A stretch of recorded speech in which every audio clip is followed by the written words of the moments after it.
Okay, let's move on to the next word. The next word is Bojio. Oh yeah, it's this phrase has been used a lot. Bojio literally means never invite. It's usually, let's say you are in a group of friends and you are the asshole, and so they will usually arrange going out sessions without you because they don't like you, but they still want to be friends with you. Then when you found out, then you'll be like, hey, Bojio. Bojio literally means why you never invite. Is it a legit Hokkien word? I know bo is never, but jio, is it the Chinese equivalent, the Mandarin equivalent of 约我出去? Yue. I am not so sure. As you can see, I I'm see. only fluent in vulgarities of the language. I always thought it was 约 because it can't be 叫 what. 为什么没有叫我? It's like 按照bo kyo啊. I'm not sure how it is like, but chill has different meanings to it. So it's like, I want to chill this girl kind of thing. So chill. Oh yeah.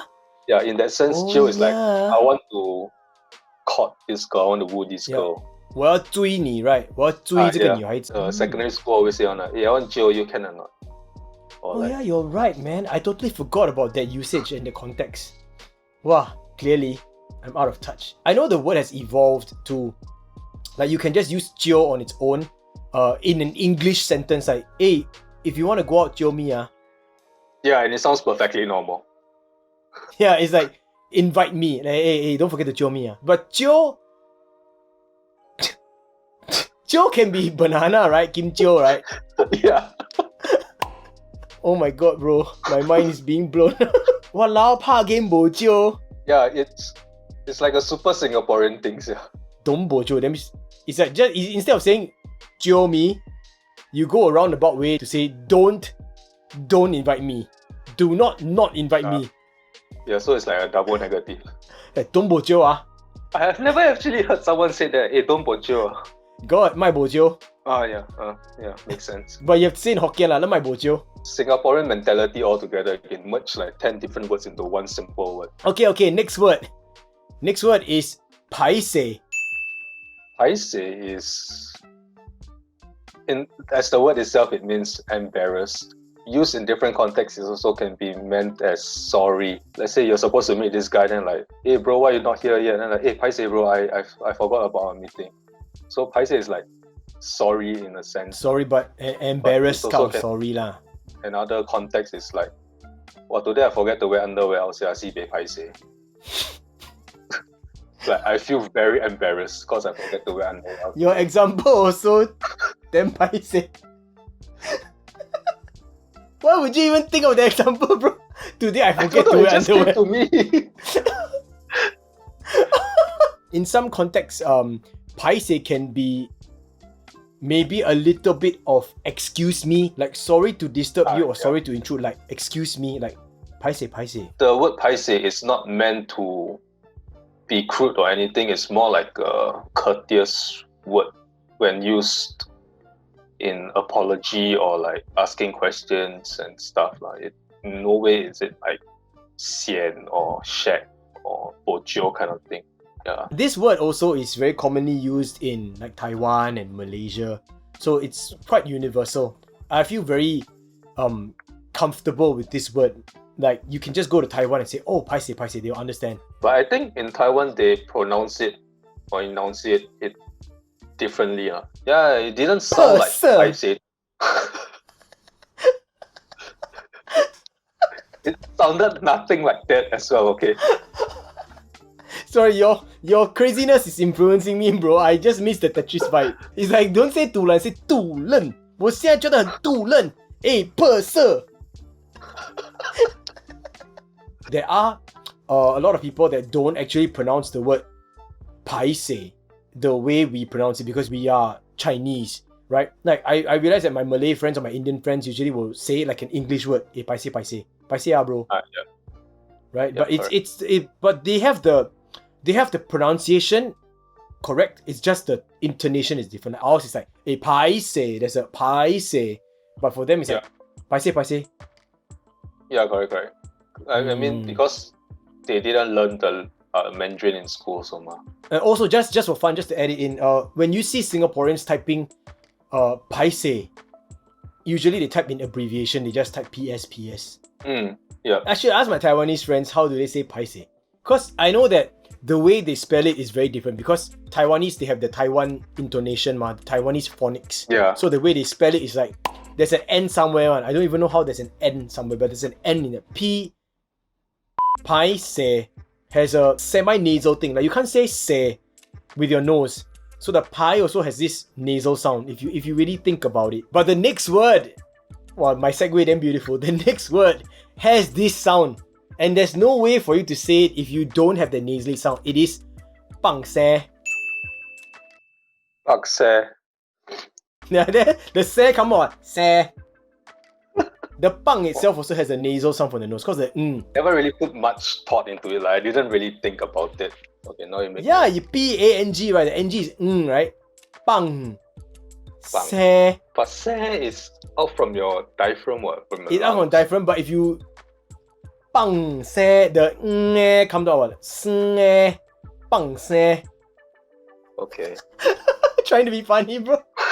Pang se. Pang se. Like, I know what it means. We all know what it means, but it's a difficult word to explain. Pangseh is like, why you leave me behind? Like, why you pangseh me? Why you then Bojio, like, left out? So it's, let's say you are once again the asshole in this clique of friends, and they decided to go for a meeting and they decide to pangseh you. Like, just leave you alone. Like, don't tell you anything. Then, that's literally what it means. I don't know how to explain it further. Would you consider it also along the lines of like, play you out, that you stood me up, that you pangseh, like I told you let's meet at 2 o'clock, but you didn't tell me anything, you just no show, you pangseh. More like you stood me up, but not the first one that you said. So I don't think it's play you out. I never really thought of it like play you out, kind of, in terms of that.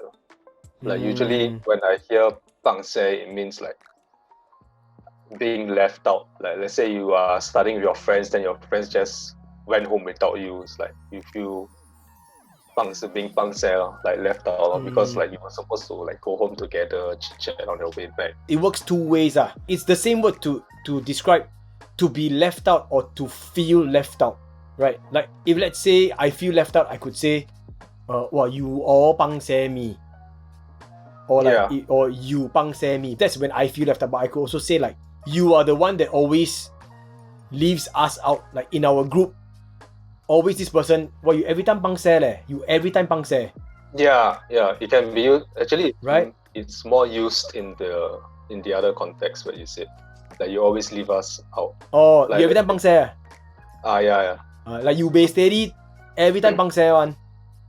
Yeah, because like say if you are in a group of friends and you're always drinking and this guy always go home early, and then you guys will eventually say like, hey, walao pangseh again. Okay, I have this feeling that you're talking about me. No, no hidden meaning agenda. We already finished pangseh, so we've gone to word number 4. Now the last word, bro. This one's a bit different because it's not a Chinese or Hokkien word. It's a Malay word. It's the word Tumpang. Tumpang means to tag along. Putting it into context, it means let's say your friend drives and you guys are going towards the same direction. So it's like, hey bro, can tumpang or not?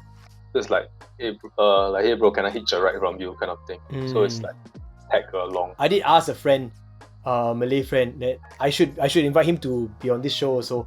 But I asked him, what does it mean? It's what you said. It's hitch. It's to hitch on, or like just hitch. But the interesting thing is, he shared with me that tumpang, this word, can also in certain contexts means excuse me, and I never knew that. I don't even know what example, because he didn't really share with me much because I think he was quite busy. But yeah, it's really interesting. And my friend's name is Farid, so shout out to you, Farid. But yeah, I mean, tumpang, we normally use it as hitch, to hitch on. It could work both ways. It could be like, let's say for example, Tetris, like you're driving. I could ask you, hey bro, can tumpang me? Or can I tumpang your car? Or like you ask me, Ben, come on, I tumpang you. Or like, hey bro, I'm already carrying this thing. Tumpang here, I carry for you together. Or it could be like online purchasing, and I can say like, oh bro, can tumpang together, like we order share shipping. But I found out that the spelling of tumpang, like how would you spell tumpang? Tompang. Yeah, I spell it as Tompang as well. But he says it's actually TUM. Tumpang.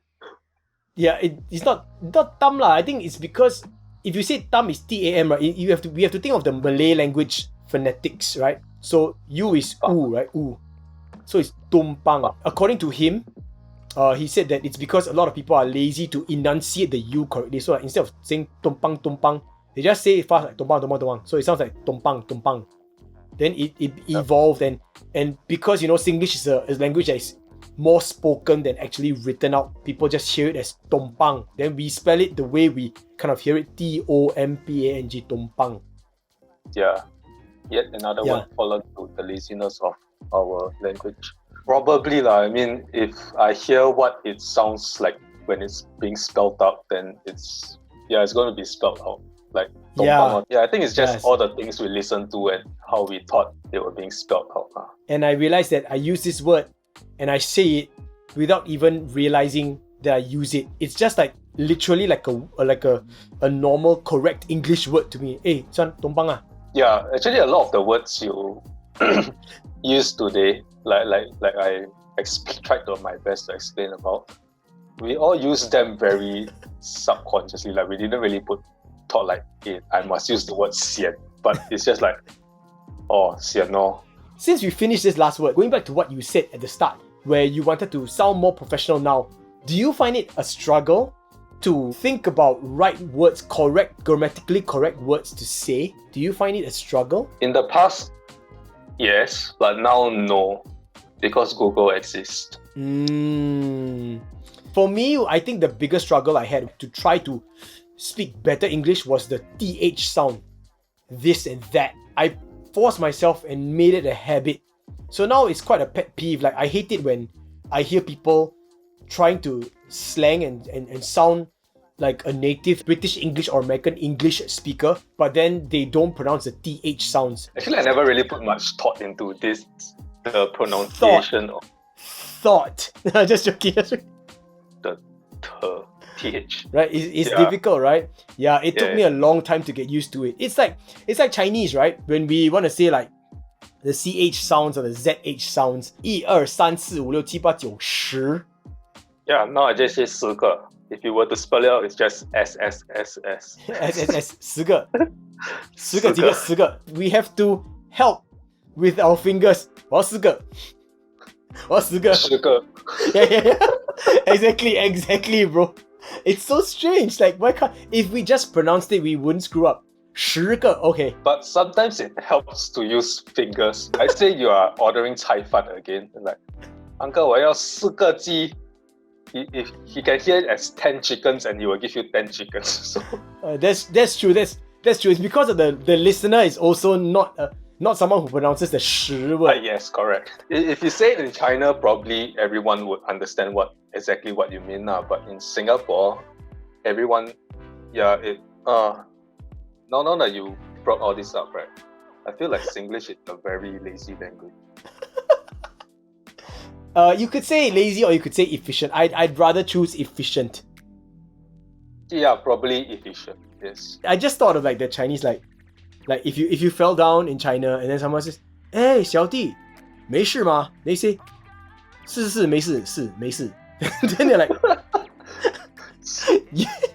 yes or no? Yes, no, yes. 是没事 If I have kids next time, the most important thing I'll probably teach them is enunciation, because it's gonna make a world of a difference. So that was my main struggle when I tried to speak better English, and it's one of the things that I forced myself to do after I started running like YouTube channel, like when I started the Nerf channel, because the viewership was mainly non-Singaporean, like 85% to 90% were viewers from the USA. And a lot of them made a lot of comments about the slang and the accent, and I really didn't like it. I really didn't like that, this accent thing became like a more negative thing than something that would be interesting, and it kind of took away from the point of what I was talking about in the video. It became like people come and watch just because I got an interesting accent, And then after a while, I was like, yeah, I think I should really, like, once I got, like, made more friends overseas, and once I really got like more international with the dancing and everything, I realized that it really helped when I pronounced THs a lot, especially to my foreign friends, because then they would understand a lot better.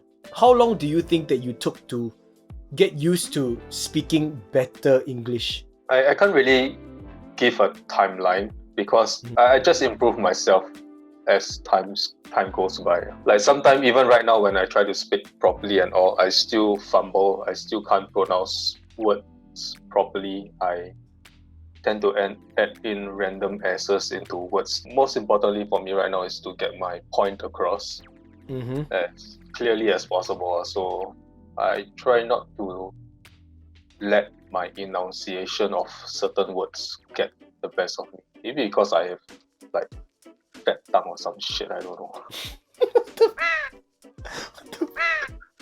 Your tongue damn fat, meh? I don't know, it's starting to feel fat right now that I mention it. You feel stupid and my tongue damn fat. But that one is chubby cheeks and fat tongue all together. Yeah, I try not to let that bring me down. So just that's good. do what I can. That's awesome. But thanks, bro. Like, thanks for sharing. All right, everyone, that is it. We've discussed our 5 Singlish words for today. Singlish words or phrases, and Tetris definitely offered a lot of insight. So thanks for watching, everyone. And of course, thank you, Tetris, my brother. Thank you so much, man. Is there anything you want to like add or you want to say to the viewers out there? Don't miss me, guys. By you saying that, it means I have to invite you on again sometime just to talk again one more time. Yeah, sure, anytime, man. Wow, steady, bro. Like that, you steady. Confirm jio you, I tell you. We've been filming for the last 1.5 hours, bro. So I really am thankful. It overran, but it was really fun. Just like old times, bro. We just sit down, talk only, bro. I love it. I miss you so much, man. I miss you, man. To everyone who's watching, if you like the content and you want to see more, the only way that I know that you're enjoying this is if you give me a like, thumbs up, and if you consider subscribing, it'll be great to me if you want to see more. So let me know in the comments below, what do you think of this series of videos, any input from you, and of course, if there's anything that we got wrong today or I got wrong today, please educate me, educate us in the comments. I love new knowledge and information, and I really appreciate that. So once again, I'd like to thank Tetris. I'd like to thank all of you for sticking all the way throughout and sharing the insights of my life. I also want to let you all know that I run a Patreon page. I'll put a link up there in the corner if you want to go check it out. And if you do become a patron of mine, thank you so much in advance. It really means a lot to me. And that is it. Stay tuned for the next video. And until then, everyone, Gaga, Boost.